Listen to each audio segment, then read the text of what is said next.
Voilà pour la résolution des exercices. Je vous donne quelques pistes pour vous aider. Vous n'oubliez pas de toujours bien utiliser la synthèse pour laquelle vous avez une copie ou vous avez possibilité de retrouver cette synthèse en PDF directement sur le Classroom. Comment on s'en sort? Cas particulier, liaison à Y. Oui, aucune femme n'est atteinte. Si un papa est atteint, tous ses fils sont atteints. Si un papa n'est pas atteint, aucun de ses fils ne peut être atteint lui-même par le caractère étudié. Autre possibilité, on n'est pas dans le cas d'un caractère lié à Y. Dans ce cas-là, première question à se poser, caractère récessif ou caractère dominant?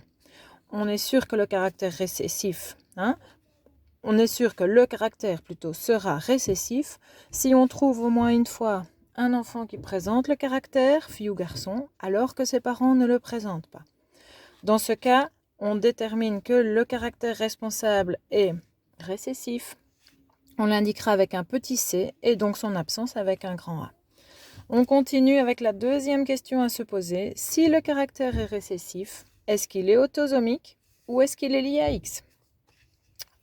Première possibilité, je détermine que le caractère est autosomique si je trouve un papa qui ne présente pas le caractère, qui a une fille qui le présente. Ou bien, si on travaille dans l'autre sens, en remontant les générations, une fille qui présente le caractère alors que son père ne le présente pas. Identique. D'accord?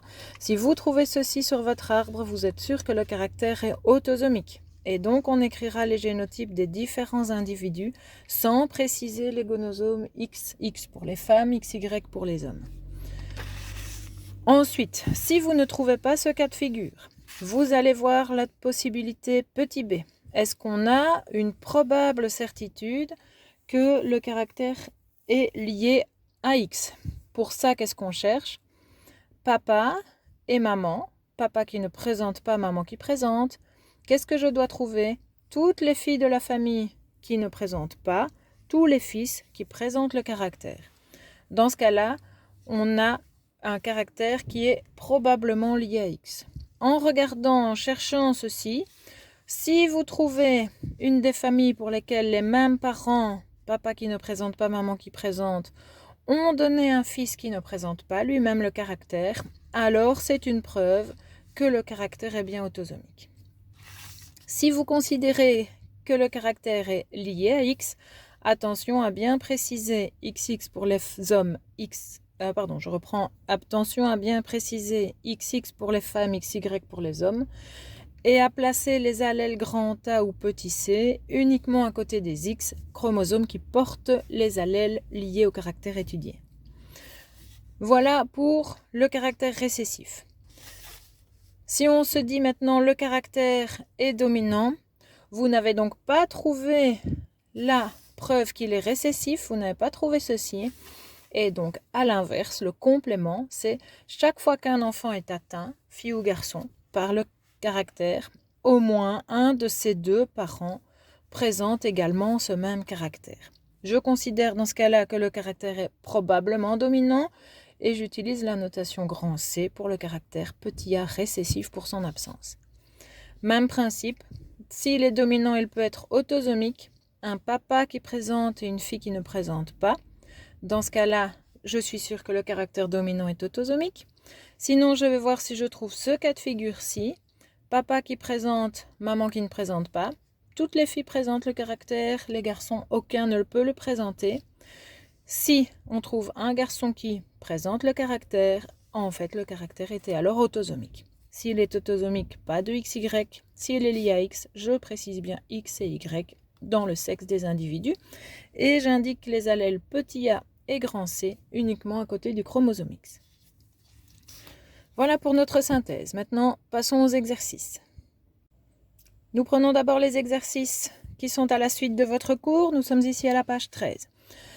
J'ai mon arbre généalogique sous les yeux. Je dois répondre aux deux questions qui sont présentes dans ma synthèse. D'abord, avant ces deux questions, est-ce que ça peut être un caractère lié à Y? On vérifie. J'ai certaines femmes qui présentent le caractère, impossible qu'il soit donc lié à Y. Je laisse tomber cette partie-ci de ma synthèse. Il me reste à répondre à la question, est-ce que le caractère est récessif ou est-ce qu'il est dominant? Je commence par le récessif, numéro 3, dans mon suivi d'étapes, dans ma synthèse. Est-ce que je trouve ceci au moins une fois? Je vérifie, ces deux parents-là ne m'intéressent pas, ces deux-là non plus. Ces deux-ci pourraient m'intéresser, mais je n'ai pas un enfant qui présente le caractère. Je n'ai donc nulle part dans cet exercice de quoi préciser, ici, que le caractère est récessif. Je dois donc le considérer comme probablement dominant. Et donc chaque individu qui présente le caractère a bien au moins un de ses parents qui le présente. Cet individu a sa maman qui présentait le caractère, ceux-ci ont leur papa et celui-ci a sa maman. Donc on est bien dans la bonne justification pour continuer. Et là je prends le correctif que vous avez disponible aussi sur notre cours Classroom pour dire que le caractère est probablement dominant et vous avez la justification qui revient. Une fois que l'allèle responsable du caractère a été déterminé comme probablement dominant, à nous de vérifier s'il est porté par un autosome, s'il est autosomique, ou s'il est lié au gonosome X. Pour ceci, en reprenant notre synthèse, 4A, caractère dominant autosomique, je dois trouver un papa qui présente le caractère, qui a au moins une fille qui ne le présente pas. Est-ce qu'on associe au niveau de notre premier exercice? On regarde les papas, les individus de sexe masculin, les petits carrés. Un papa qui présente le caractère, c'est celui-ci. Peu importe la maman, on n'en a pas besoin pour l'instant, on verra plus tard. Et on regarde, tiens, est-ce que ce papa a donné naissance à au moins une fille qui ne présente pas le caractère? Dans ce cas-ci, oui. D'accord? Je mets donc ça en évidence sur mon arbre. Et je peux ainsi avoir tout ce qu'il me faut pour justifier le fait que ce caractère dominant est autosomique, porté par un autosome. Grâce à ces deux informations, caractère dominant autosomique, je peux venir donner les génotypes de tous les individus qu'on retrouve dans l'exercice. Tout d'abord, ceux qui ont le phénotype récessif sont les plus faciles à compléter. Ceux qui ne présentent pas le caractère, auront à chaque fois 2 petits A, absence du caractère. À nous de voir ensuite pour ceux qui présentent le caractère. Je pourrais avoir 2 génotypes possibles, 2 fois le grand C ou un grand C, un petit A. Je vérifie par rapport à leur descendance ou par rapport à leurs parents si j'ai les informations. Ici, c'est la première génération dont je dispose. Je vais voir par rapport aux enfants. Et donc, ces 2 parents 1 et 2, s'ils ont donné naissance à un enfant qui présente le caractère, c'est nécessairement parce qu'on a au moins une fois le grand C, caractère dominant. Mais si ces parents ont donné naissance à un autre enfant, le numéro 3 de la 2e génération, qui ne présente pas le caractère, c'est d'office parce que chaque parent avait un petit A, une petite allèle A cachée dans son génotype qui a pu se rassembler lors de la fécondation pour former cet individu 2-3. Et donc comme ceci, grâce à son fils, numéro 3, on arrive à donner le génotype de sa maman avec certitude, un grand C et un petit A. En comparant chaque fois les génotypes parentaux avec ceux des enfants, ou ceux des parents avec leurs antécédents à eux, leurs parents à eux, on arrive comme ceci à donner le génotype de chaque individu. Voilà, 2e exercice. Autre arbre généalogique, mais même question à se poser. Est-ce que je trouve au moins une fois le fait que ce caractère puisse être récessif? Bien oui. Je le trouve ici entouré en rouge. Je pourrais utiliser cet enfant et ses 2 parents, ou cet enfant ou celui-là et ses 2 parents. Donc, on est bien face à l'allèle qui est récessif. On justifie. Moi, j'ai utilisé l'enfant 2, 3, mais vous pourriez remplacer 2, 3 par ces 3 autres possibilités pour identifier l'enfant qui présente le caractère alors que ses parents ne le présentent pas. Le caractère est récessif, à nous de voir s'il est autosomique ou lié à X. S'il est autosomique, j'en ai la certitude pour un caractère récessif en trouvant au moins une fois sur mon arbre généalogique un papa qui ne présente pas, qui a une fille qui présente le caractère. Je vais vérifier, est-ce que je trouve ça au moins une fois? j'ai bien ici un papa qui ne présente pas le caractère, qui a une fille qui le présente. J'ai au moins une fois, c'est suffisant, la preuve que le caractère est bien porté par un autosome et on justifie en utilisant un individu qui convient. J'aurais aussi pu utiliser cette fille. Oui, son papa ne présente pas le caractère alors qu'elle-même le présente. Conséquence, le gène qui porte le caractère étudié est bien le chromosome qui porte le gène étudié est bien un autosome. Le gène est autosomique. On a tout ce qu'il faut pour répondre à la question d'après. Caractère récessif porté par un autosome. On peut donc donner les génotypes pour tous les individus représentés dans notre exercice. Encore une fois, phénotype récessif, facile à déterminer le génotype. Dans ce cas-ci, c'est le caractère qui est récessif, donc ceux qui présentent le caractère, on doit leur mettre 2 petits c. Ceux qui ne présentent pas le caractère, phénotype dominant, alors là, on peut avoir, comme c'est le cas ici aussi, 2 possibilités de génotype. Parfois, grâce à l'analyse des ascendants ou des descendants, on va pouvoir choisir et préciser quel est le génotype parmi les 2 qui correspondent à l'individu qu'on étudie. Parfois, il n'est pas possible de déterminer avec certitude et donc on doit laisser les 2 possibilités. Évidemment que cet individu 3,6 a bien un génotype et pas 2. C'est soit celui-ci homozygote dominant, soit celui-ci hétérozygote, mais on ne peut pas choisir. Donc on laisse les 2 possibilités, c'est l'un ou c'est l'autre. Pourquoi ici je ne peux pas choisir, par exemple? Si papa a donné son grand A, maman peut avoir donné soit son grand A, soit son petit c. Et on a une chance sur 2 qu'on ait un ou l'autre des 2 génotypes possibles. Il n'y a pas de possibilité, parce qu'on n'a pas de descendance pour aller décortiquer un petit peu plus le génotype de cet individu 3,6. Par contre, sa sœur aînée, ici, la numéro 4, on est parti du fait qu'on pouvait aussi avoir 2 génotypes, AA ou AC, mais cette dame a eu des enfants qui présentent le caractère. Donc maman a dû donner un petit c pour que ces individus retrouvent ce petit c au niveau du génotype. Donc je ne garde qu'une seule possibilité pour maman. Elle ne peut pas être 2 fois avec le grand A, sinon elle n'aurait pas pu donner un petit c à ses enfants. Elle est donc AC. Chaque fois que vous retrouvez les 2 possibilités, on n'a pas pu choisir. Quand vous en retrouvez une seule, on a pu déterminer avec certitude le génotype de ces individus. Exercice 3. Le caractère est bien récessif et il est bien autosomique. Autosomique. Je n'ai pas besoin de donner, c'était ici, je n'ai pas besoin de préciser X ou Y, ce sont les gonosomes, ici on travaille les autosomes, et donc j'ai simplement à déterminer les 2 petites lettres qui se placent au niveau des génotypes.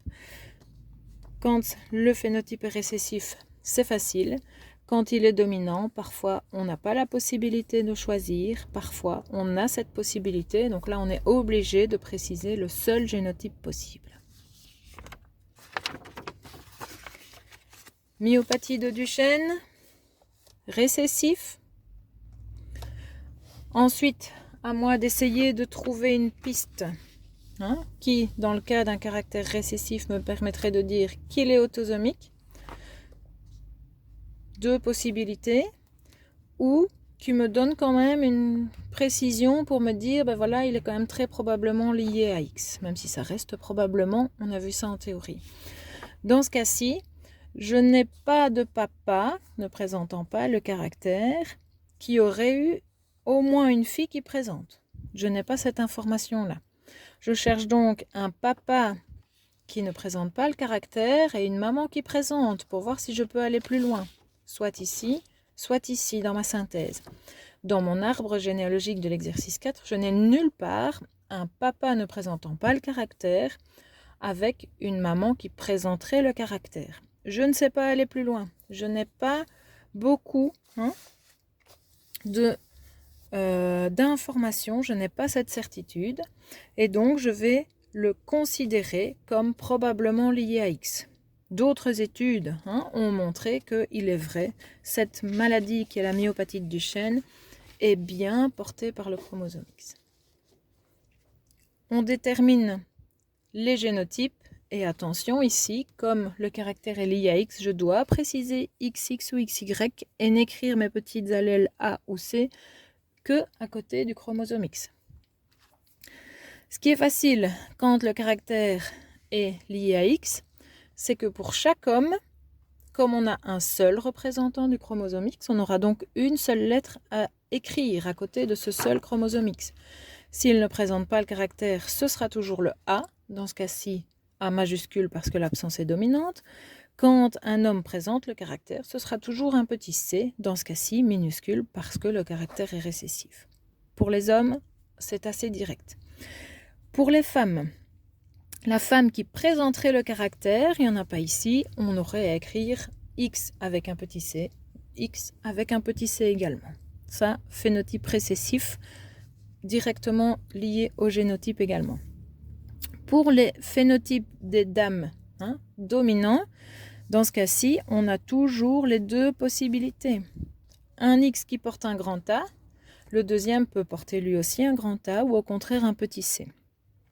Parfois, il sera impossible de choisir. Par contre, dans ce cas-ci, on est tout à fait certain du génotype de la maman. Pourquoi ? Parce qu'elle a absolument dû donner l'allèle petit c sur un X pour que son fils puisse présenter le génotype. Dans ce cas-ci, il faut aussi venir supprimer la première proposition. Si cette maman a un fils qui présente le génotype, c'est parce qu'elle a pu lui donner un X avec le petit c. Maman n'a pas pu lui donner le Y venant nécessairement du papa.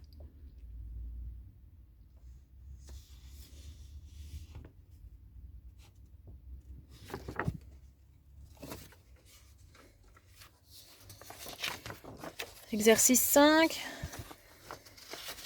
Toujours les mêmes questions dans le même ordre. Récessif.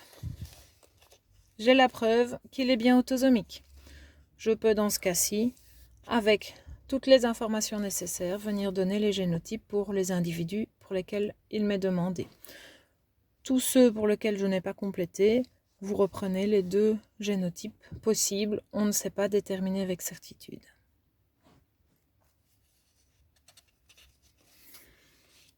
Exercice 6.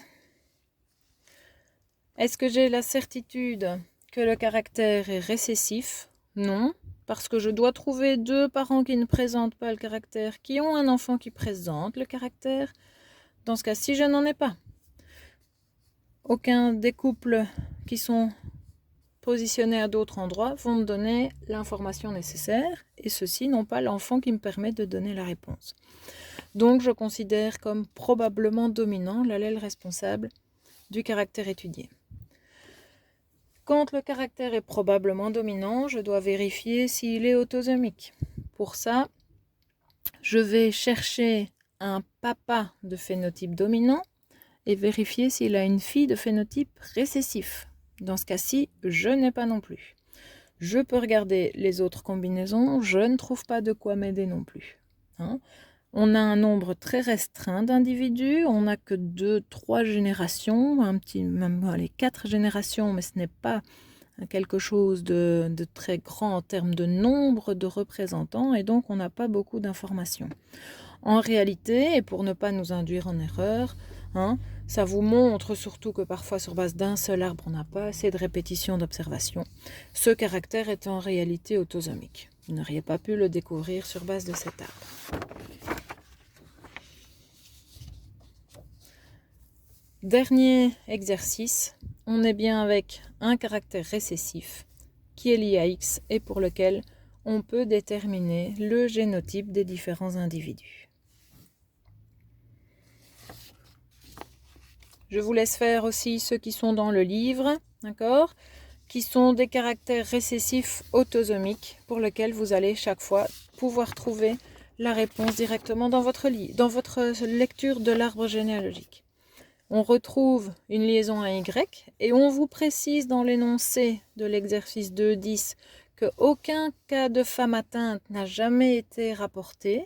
Donc là, on nous donne l'information importante pour lier ce caractère à Y. Oui. Pour l'exercice 12, on s'attachera à déterminer que c'est un caractère récessif. Il peut être expliqué par autant un lien avec un autosome qu'un lien avec le chromosome X. On ne fera pas, on n'ira pas plus loin. Voilà, j'espère que tout ça vous a aidé. On se revoit la semaine prochaine si vous avez des questions. Bon travail!